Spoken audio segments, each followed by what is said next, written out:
అందరూ నమస్తే. నేను మీ శ్రేణి జయభారత్ జయ ఉత్తరాంధ్ర.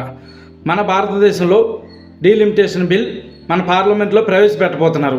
అయితే ఈ బిల్లు రావడం వల్ల ఏ రాష్ట్రాలకి నష్టం జరుగుతుంది, ఏ రాష్ట్రాలకి లాభం కలుగుతుంది? అయితే కాంగ్రెస్ పూర్తిగా వ్యతిరేకిస్తుంది. ఈ డీలిమిటేషన్ బిల్ అనేది బీజేపీకి అనుకూలంగా తెచ్చుకుంటున్నారు, బీజేపీ లాభ పొందడానికే తెచ్చుకుంటున్నారు, బీజేపీ పార్టీకి మాత్రమే లాభం అని రాహుల్ గాంధీ, ఖర్గే గారు, కాంగ్రెస్ పెద్దలు చెప్తున్నారు. అయితే బీజేపీ మాత్రం అన్ని రాష్ట్రాలకి మేలు జరుగుతుంది, మేము ఎలాంటి యొక్క సొంత లాభాల కోసం ఈ యొక్క డీలిమిటేషన్ బిల్లుని మేము తేవట్లేదు, రాష్ట్రాలకు మంచి చేయడానికి మాత్రమే అని బీజేపీ చెప్తుంది. అయితే మనకి ప్రజెంటు మన భారతదేశంలో ఎంపీ స్థానాలు 545 స్థానాలు ఉన్నాయి. 300 స్థానాలు అన్ని రాష్ట్రాల్లో పెంచబోతున్నారు. భారతీయ జనతా ఏదైతే కేంద్ర పెద్దలు అన్ని రాష్ట్రాల్లోనూ 300 సీట్లు ఎక్స్ట్రా పెంచబోతున్నారు. అంటే 850 సీట్లు అవుతాయి ఎంపీ స్థానాలు. అలాగే రాష్ట్ర స్థాయిలో ఎమ్మెల్యేల సీట్లు కూడా పెరుగుతున్నాయి.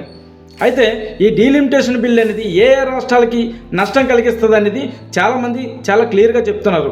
ఉత్తరాంధ్ర రాష్ట్రాలకి లాభం కలుగుతుంది, దక్షిణాది రాష్ట్రాలకి నష్టం కలుగుతుంది. దక్షిణాది రాష్ట్రాలు మన ఆంధ్రప్రదేశ్, తెలంగాణ, కర్ణాటక, కేరళ, తమిళనాడు, ఒరిస్సా దక్షిణాది రాష్ట్రాలకి దక్షిణాది రాష్ట్రాలకి నష్టం కలుగుతుందని చాలామంది నాయకులు వాయిస్ వినిపిస్తున్నారు. వద్దు, ఈ డీలిమిటేషన్ బిల్లు వద్దు. మహిళా బిల్లుకైతే ఏదైతే మహిళా రిజర్వేషన్ బిల్లు ఉందో రాజకీయంగా దానికి మేము సపోర్ట్ చేస్తాం, కానీ ఈ డీలిమిటేషన్ బిల్లుకి మేము సపోర్ట్ చేయం అని చాలా